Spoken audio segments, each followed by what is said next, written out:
জগন্নাথ বিশ্ববিদ্যালয়ের ছাত্র সংসদ নির্বাচনে শিবির সমর্থিত প্যানেলের ভূমিধ্বস বিজয় হয়েছে। আলহামদুলিল্লাহ। ছাত্রদল সমর্থিত প্যানেলের ভিপি ক্যান্ডিডেট ফাইট দিছে, তাও শেষ রক্ষা হয় নাই। যদিও ছাত্রদল প্যানেলের ভিপি ক্যান্ডিডেট কিন্তু গণ অধিকার পরিষদের, ছাত্রদল করা ছাত্র না।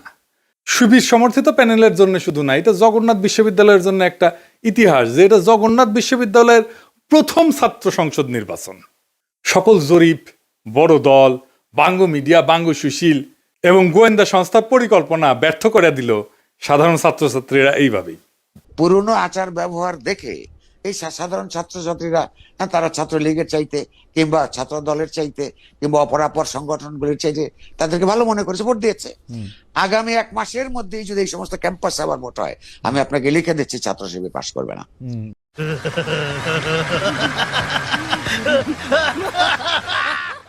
ইদানিং তো আবার জরিপ চলতেছে। জরিপে দেখা যায় বিএনপি ছাড়া কথা নাই। 70% লোক নাকি বিএনপিরে ভোট দিবে।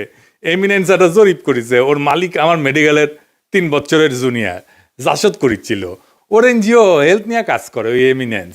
এখন নতুন ধান্দাবাজিতে নামিছে। শামিম শুনো, 70% লোক বিএনপিরে ভোট দিবি, হদ দিবি, পাশা পাইতে দিলে হোগাত ছাপ্পা দিয়ে দিবি, হ্যাঁ ব্যালটে দিবি পাবলিকে। এই জগন্নাথের ইলেকশন নিয়েও জরিপ করেছিল, কইছিল ছাত্রদল জিতবি। সেটা আবার বাসস, তার মানে বাংলাদেশ সংবাদ সংস্থা ছাপিয়েছিল, মানে সরকারি সংবাদ সংস্থা। এটি মাহবুব মুর্শেদকে চাকরি দিছে আসিফ নজরুল। পুরা আওয়ামী লীগ আমলে আওয়ামী লীগের সাথে সিস্টেম করে চলিছে। মাঝে মাঝে কুরকুরে নিয়ে উঠলে আমার নিয়ে স্ট্যাটাস মারতো। এটা আছে না, সুশীল গেরে একটা কুরকুরে নিয়ে আছে, পিনাকিরে নিয়ে স্ট্যাটাস মারে, আসলে আওয়ামী লীগ। কিন্তু মাঝে মাঝে আবার ভাব দেখায় আমি আওয়ামী লীগ না। ওরে নিয়ে এমডি বানাইছে বাসসের। মানে বাসসের এমডি হবে সাংবাদিকতার সিনিয়র সাংবাদিক, তা না ওক নিয়ে বসেছে। এইভাবে আসিফ নজরুল বহুত বালসালরা চাকরি দিছে। এখন সব কয়টা বিএনপির সার্ভিস দিতেছে, এইভাবে সার্ভিস দিতেছে। এরা জানে বিএনপি ক্ষমতা না আসতে পারলে হোগাত লাতি দিয়ে খেতাবে, তাই হোগা দিয়া পাহাড় ঠেলিচ্ছে। যেটি লাতি খাবি সেটা দিয়ে পাহাড় ঠেলিচ্ছে। এইগুলা এভাবে পুরা প্রফেসর ইউনূসের প্রশাসন বিএনপির জন্য খাটিচ্ছে, অভিনব উপায়ে খাটিচ্ছেন। এটা কথা কয়েনি প্রফেসর ইউনূসের প্রশাসন, উপদেষ্টা মণ্ডলী শুনেন, মন দিয়ে শুনেন। বৃহত্তর বিএনপির প্রফেসর ইউনূসের উপদেষ্টা পরিষদের শাখার সদস্যরা এবং প্রশাসনে বিএনপির লেসপেন্সাররা শুনে রাখেন, আপনারা রাষ্ট্রের কর্মচারী, ওই রাষ্ট্রের মালিক জনগণ, বিএনপি না। মাথায় রাখেন, একদিন না একদিন জনগণের সরকার আসবে ক্ষমতাত, সেদিন কিন্তু কোনো ছাড় পাবেন না। সেই সরকার প্রফেসর ইউনূসের সরকারের মতো ধ্বজভঙ্গ সরকার হবে না। সেই সরকার হবে জুলাইয়ের আগুনে উদ্দীপ্ত সরকার। হোগার চামড়া কিন্তু তুলে নেওয়া হবে, মাইন্ডি পলাহে পারবেন না। রাষ্ট্রের কর্মচারী হিসেবে নিরপেক্ষ থাকবেন, সামান্যতম পক্ষপাতিত্ব করবেন তো সেইটার কাফফারা দিতে হবে, মাপ নাই। সেই কাফফারা ভয়ঙ্কর হবে, সরি কওয়ার কলের টাইম পাবেন না। এবার আসেন আমরা দেখি কেন ছাত্রদল এভাবে হারিচ্ছে আর নাম হয়েছে হারু পাট্টি। হ্যাঁ বুঝে চাও। এই আলাপগুলো আমরা অনেক আগের থেকেই করিচ্ছি। প্রথম কারণ হইতেছে তাদের দীর্ঘদিন ছাত্রদলে কোনো রিক্রুটমেন্ট নাই, নতুন ছাত্র ঢোকেনি। না ঢুকলে দল থেকে আওয়ামী বিরোধী ছাত্র রাজনীতি তো বন্ধ থাকে নাই, তাই না? ওরা কয় যে শিবির আছে কারণ ওরা গুপ্ত রাজনীতি করছে। তা আওয়ামী বিরোধী ছাত্র রাজনীতি কি বন্ধ ছিল? ছাত্রলীগের লুঙ্গির তলে ছিল নাকি শিবির? নূরের দল তাইলে কেমনে তৈরি হইল? নাহিদ আসিফরা কিভাবে তৈরি হইল? ওরা তো গুপ্ত রাজনীতি করে নাই। শিবির প্রকাশ্য রাজনীতি করে নাই, কারণ সে বিপ্লবী রাজনীতি করছে। বিপ্লব মানে এক্সিস্টিং সিস্টেমের রাপসার, এটার ভেঙে ফেলতে হয়। যেই শক্তি প্রকাশ্য সে ইতিমধ্যে রাষ্ট্রীয় নজরদারির ভিতরে থাকে, তাই সে রাপসার করতে পারে না এক্সিস্টিং সিস্টেমকে, বিপ্লবী হইতে পারে না। বিপ্লব মানে অসম লড়াই। এইখানে ট্রান্সপারেন্সি থাকাটা আত্মঘাতী, গোপনীয়তা এখানে নৈতিকতা না, এইখানে স্ট্রাকচারাল নেসেসিটি। বিপ্লবী হইতে হইলে তাকে গোপনে রাজনীতি করতে হবে। এই কাজটা করেছে শিবির, সেই জন্য বিপ্লবী ক্যারেক্টার নিয়ে দাঁড়াইছে। সেই জন্যই তারা এই ভূখণ্ডের ইতিহাসে সবচেয়ে শক্তিশালী ছাত্র সংগঠন হিসেবে উত্থিত হয়েছে।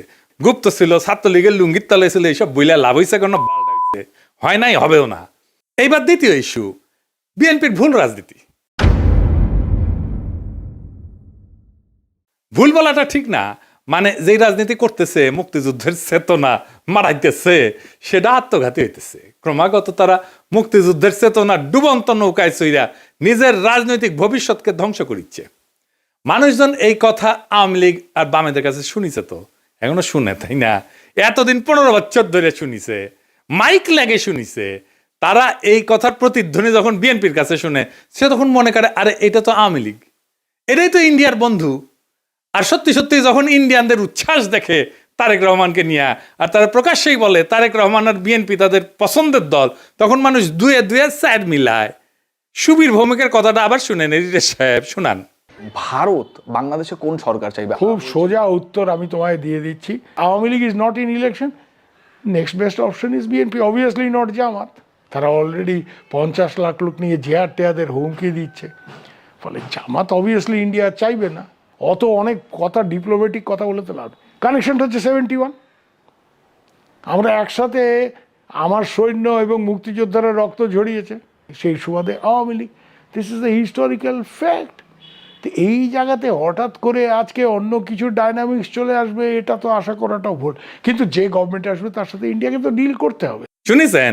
এই সুবীর ভৌমিকের কথাটা কাইটে নিয়ে মোবাইলে সেভ করে রাখবেন, আর ভোটার ক্যাম্পেইনে গেলে এটা ভোটারদের শুনেবেন, কাম সারা হয়ে যাবে। ভোটার পাশায় ছাপ দিয়া ভোট দিবে বিএনপিতে। আর তার উপরে যদি দেখে সেই আওয়ামী লীগের অলিগার্ক লবণ কামালদের সাথে তারেক রহমানের হাত মিলায়, তখন পাবলিকে বুঝে যায় এটা সেই আগের বন্দোবস্ত। আমরা হাসিনাকে তাড়াইছি, কিন্তু তার তৈরি বন্দোবস্ত এখনো আছে, আর এই বন্দোবস্তের মালিকানা নিছে বিএনপি। আওয়ামী লীগের এই বন্দোবস্ত, এই শক্তি বিএনপিকে আশ্রয় করে আবার শক্তি নিয়ে ফিরে আসতেছে, যেন আপা চট করে ঢুকে যাইতে পারে। ইউনিভার্সিটিগুলোতে বিএনপির এই অবস্থা হইতো না যদি আমার চাইনিজ বুদ্ধি নিত। সেটা তো বিএনপি শুনবে না, সে শুনবে ভুট্টো সাহেবের কথা। যাই হোক, আমার ক্ষুদ্র ভাতারা কবে আন্নার কাছে দাদা সব স্ট্র্যাটেজি থাকে না, তা থাকে না। তাই স্ট্র্যাটেজি আমি বানাইবার পারি, কয়া দিতেছি, কমো কয়া দি। এখন তো কয়া দিলেও কোনো লাভ করবার পারবি না, কিন্তু কয়া দি যে কেমনে এটা করা যায় গেল নি। আসেন এটা শুনি দেখি, মজা পাবেন কলে।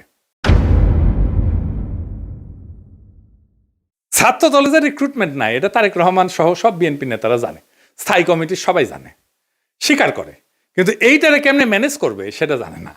এই প্রসঙ্গে একটা প্রফেশনাল গল্প বলি আর কি, খুব বেসিক কনসেপ্টের গল্প আর কি। প্রোডাক্ট লাইফ সাইকেলের মার্কেটিং এর একটা খুব বেসিক কনসেপ্ট। কিসে দেয়? যে কোনো প্রতিষ্ঠানের, মানুষের, দলের, পণ্যের একটা লাইফ সাইকেল থাকে বা জীবন চক্র থাকে। মানে জন্ম, বেড়ে ওঠা, তারুণ্য, যৌবন, বার্ধক্য, মৃত্যু, মানুষের যে জীবন চক্র ঠিক তেমন একটা দলের বা পণ্যের ঠিক এরকম লাইফ সাইকেল বা জীবন চক্র থাকে। প্রথমে এটাকে বলা হয় ইন্ট্রোডাকশন বা উদ্ভব পর্ব, গ্রোথ বা উত্থান পর্ব, ম্যাচুরিটি বা আধিপত্য পর্ব, ডিক্লাইন বা পতন পর্ব। শিবির আছে উত্থান পর্বে, ছাত্রদল আছে পতন পর্বে। বুঝছাও? এইটা সব দেখে দেন কে কোনটি আছে। এই লাইফ সাইকেলকে চাইলে এক্সটেন্ড করা যায়। ম্যাচুরিটিতে আসলে আলাদা স্ট্র্যাটেজি নিতে হয়, যেন আবার নতুন কইরা সে উত্থান পর্বে চলে যেতে পারে। এই পতন পর্ব শুরু হইলেও আবার তাকে উত্থান পর্বে নিয়ে যাওয়া যায় কলে কিছু কিছু বিশেষ ক্ষেত্রে, কিন্তু একটা জায়গা আনা যায় না। সেটা হইতেছে হিস্টোরিক্যাল লেজিটিমেসি কোলাপস যদি হয় পলিটিক্যাল পার্টির ক্ষেত্রে। এটা শুনতে খটোমটো লাগলেও সোজা কলে, খুবই সোজা। মানে আমি যা বইলা আমার বৈধতা আনিছি তার উল্টা কাজ করলে লেজিটিমেসি কোলাপস হয়। এইটা ছাত্রদল আর বিএনপি দুইটারই হয়েছে।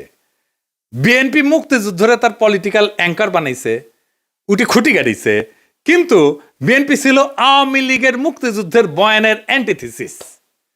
মুক্তিযুদ্ধ হয়েছে বাঙালি জাতীয়তাবাদের স্লোগান নিয়ে, তাই না? সংবিধানে তো ঢুকেছে। তো বিএনপি আসছে বাংলাদেশি জাতীয়তাবাদ নিয়ে। মুক্তিযুদ্ধের চেতনা ছিল ধর্ম নিরপেক্ষতা, বিএনপি আনিছে পরম করুণাময় আল্লাহ তাআলার উপর পূর্ণ আস্থা এবং বিশ্বাস। আওয়ামী মুক্তিযুদ্ধের লক্ষ্য ছিল সমাজতন্ত্র, বিএনপি কইছে না না, সমাজতন্ত্র মানে যদি হয় অর্থনৈতিক এবং সামাজিক ন্যায় বিচার, তাইলে ঠিক আছে, অন্য সমাজতন্ত্র আমি মানি না। বিএনপি ওইটা নিয়ে লেজিটিমেসি পাইছিল, ওই লেজিটিমেসি কোল্যাপস করেছে 2024-এর 5ই আগস্টের পরে, যখন মুক্তিযুদ্ধ। এই জন্যই বিএনপি জিততে পারবে না। সামনের ইলেকশনে।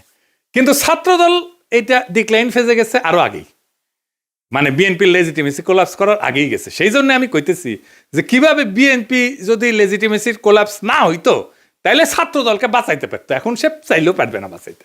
কেমনে পারতো? প্রথমে ছাত্র দলকে বিলুপ্ত করে দিতে হইতো, থেকে লাভ নাই, কারণ দল তো নাই, সমর্থন নাই, রিক্রুটমেন্ট নাই, থেকে লাভ কি? ভোটে জিতে না, হারু পাট্টি। তাইলে এটারে বিলুপ্ত কইরা সবাই রে বৈষম্য বিরোধী ছাত্র সংগঠনে একীভূত করতে হইতো। এটা হইলে বৈষম্য বিরোধী ছাত্র সংগঠনের সবচেয়ে বড় স্টেক হোল্ডার হইতো ছাত্রদল থেকে আসা লোকগুলা। বৈষম্য বিরোধী ছাত্র সংগঠনই হইতো বিএনপির গণছাত্র সংগঠন। সে আরো বৃহত্তর ঐক্যের চেষ্টা করতো, ছাত্র অধিকার পরিষদকে নিত, ইনকিলাব মঞ্চকে নিত, এরকম ছোটখাটো দলগুলোকে সে ঢুকায় ফেলতো, একীভূত করে ফেলতে পারতো। তাইলে শিবিরের একটা শক্তিশালী বিরোধী দল দাঁড়াইতো। এটা হইলে শিবিরের সাথে শক্ত ফাইট দিতে পারতো, অনেক জায়গায় জিতেও যেতে পারতো। আর যে রিক্রুটমেন্টের গ্যাপ তৈরি হয়েছে সেটা পূরণ হইতো, কারণ এই বৈষম্য বিরোধী ছাত্ররা তো ছাত্রদল করে না, এরা তো নতুন তরুণ, আরো তরুণ, এরা ঢুকতো, তাইলে তার গ্যাপটা পূরণ হইতো। এখন ইলেকশন হইতেছে আর মারা খাইতেছে বিএনপি, নামই হয়ে গেছে হারু পাট্টি।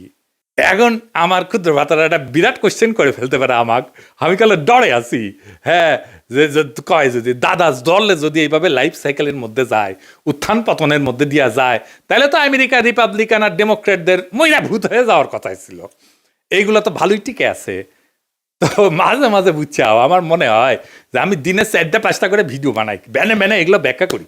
মেলা কোশ্চেন আছে সবার মাথার, তাই না? হ্যাঁ, এটা খুব ইন্টারেস্টিং প্রশ্ন করে করেছেন আপনারা, না করলেও কয়ে দিলাম, তাই না? আসেন এবার বুঝে দেখি।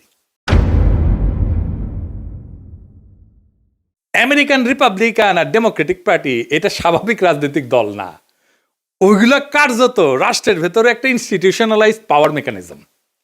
এটা কি? এটা প্রতিষ্ঠান হয়ে গেছে, এটা দল নাই, এটা রাষ্ট্রের সাথে একীভূত হয়ে গেছে, অনেকটা চাইনিজ কমিউনিস্ট পার্টির মতো। তাই ওদের পতন হয় না, ওদের রূপ বদলায়।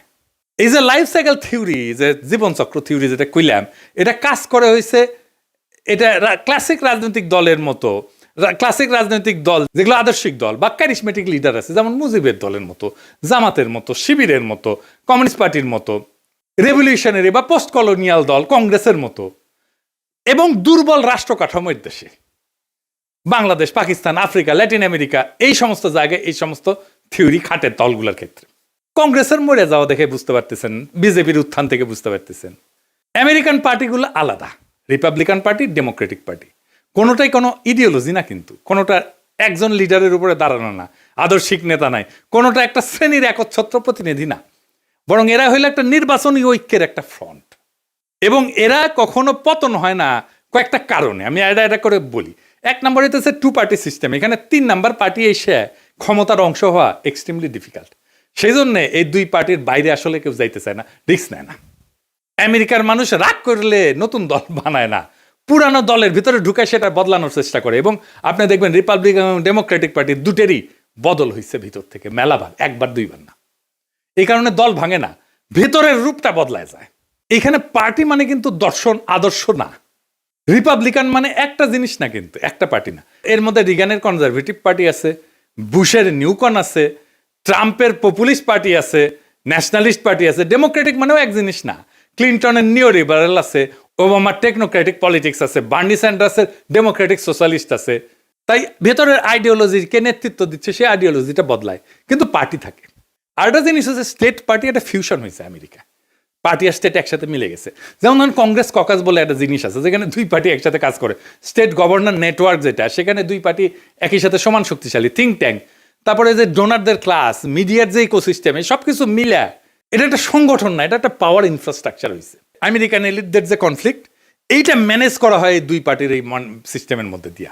এই 2 দল আসলে এলিটদের মধ্যে পাওয়ার শেয়ারিং মেকানিজম। জনগণের যেটা ক্ষোভ, এটাকে ইনস্টিটিউশনাল চ্যানেলের মধ্যে ঢুকে দেয়। আর এরা ক্রাইসিসে ভেঙে যায় না, রিব্র্যান্ড করে নিজেদেরকে। যেমন ধরেন ভিয়েতনাম যুদ্ধের পরে ডেমোক্রেটদের রিফর্ম হয়েছিল, সিভিল রাইট মুভমেন্টের পরে রিপাবলিকানরা একটা সাউদার্ন স্ট্র্যাটেজি নিয়েছিল, 2016-তে সেটাতে ট্রাম্পের নতুন তত্ত্ব, এই পপুলিস্ট তত্ত্ব নিছে। তারা ইডিওলজিক্যাল রিসাইক্লিং করে। তার মানে কি ওরা কখনো মরবে না? মরবে, কিন্তু পার্টির নাম মরবে না, ভেতরের আত্মা মরে যাবে। আজকের রিপাবলিকান পার্টি লিঙ্কনের রিপাবলিকান পার্টি না, আইসেনহাওয়ারের রিপাবলিকান পার্টি না, আজকের Democratic party John F Kennedy Democratic party না, বা ফ্র্যাঙ্কলিন রুজভেল্টের ডেমোক্রেটিক পার্টি না, কিন্তু লেভেলটা টিকে থাকে দলের, কারণ লেভেলটাই পাওয়ারের টিকিট। বাংলাদেশের দল মানে রাজনীতি, আমেরিকায় দল মানে রাষ্ট্র পরিচালনার সফটওয়্যার। সফটওয়্যার তো আপডেট হয়, ডিলিট হয় না, ইনকাই আর কি। সেই জন্যে এগুলা ডিক্লাইন হয় না।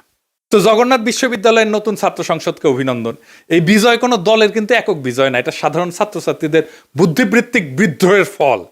আপনাদের সামনে কাজ অনেক। আপনাদের ক্যাম্পাসে এখনো পর্যাপ্ত ক্লাসরুম নাই, পর্যাপ্ত টয়লেট নাই, বিশেষ করে নারীদের টয়লেট নাই, স্যানিটেশন সংকট আছে, আবাসন নাই, ক্যান্টিন নাই। এই সমস্যাগুলো আজও সমাধান হয়নি, কারণ এগুলো কখনোই রাষ্ট্রের কাছে অপরিহার্য সংকট হয়ে ওঠেনি। এখন দায়িত্ব আপনাদের এই সংকটগুলোকে দাবি থেকে প্রয়োজন, প্রয়োজন থেকে অনিবার্যতায় রূপান্তর করার। রাষ্ট্র সাধারণত তখনই নৈরাচরে বসে যখন বোঝে এই সমস্যার সমাধান না হলে স্বাভাবিক শাসন চলবে না। আমি বিশ্বাস করি ঐতিহাসিক ছাত্র সংসদ যদি সংগঠিত, ধারাবাহিক এবং নৈতিক চাপ তৈরি করতে পারে, তাইলে এই ক্যাম্পাসের বাস্তবতা বদলাইতে বাধ্য হবে। আর একটা কথা পরিষ্কার করিয়া বলি, প্রফেসর ইউনূসের সরকার এবং প্রশাসনকে রাষ্ট্রের কর্মচারীরা কারো দলীয় সম্পদ না। রাষ্ট্রের মালিক জনগণ। সময় বদলায়, সরকার বদলায়, কিন্তু দায় থেকে কেউ কিন্তু মুক্ত হয় না। আজ যারা সিদ্ধান্ত নিচ্ছেন যে আপনারা বিএনপির ক্ষমতায় আনবেন এবং বিএনপির লেসপেন্সারি করবেন, আপনাদের মনে রাখা উচিত ইতিহাস কখনো হঠাৎ বিচার করে না, কিন্তু একদিন ঠিকই হিসাব খুঁড়ে নেয়। আর এই ছাত্র সংসদের কাছে আমার প্রত্যাশা একটাই, আপনারা ভবিষ্যতের জন্য রাজনীতি তৈরি করবেন। এই ক্যাম্পাসের ভাষা যদি বদলায়, তাহলে দেশ বদলায় তো সময় লাগবে না। আশা করি আগামী ফেব্রুয়ারিতে আমাদের বন্ধুসুলভ সরকার আসলে আপনাদের যতগুলো সমস্যার কথা বললাম, এই সমস্যাগুলোর সমাধানের জন্য আমি ব্যক্তিগতভাবে আপনাদের সাথে থাকব। ফেব্রুয়ারিতে আমাদের ফ্রেন্ডলি সরকারি ক্ষমতা আসতেছে ইনশাল্লাহ। চান্দাবাজ, ধান্দাবাজ, লুটেরা, ইন্ডিয়ার নব্য লেসপেন্সারেরা ক্ষমতায় আসবে না।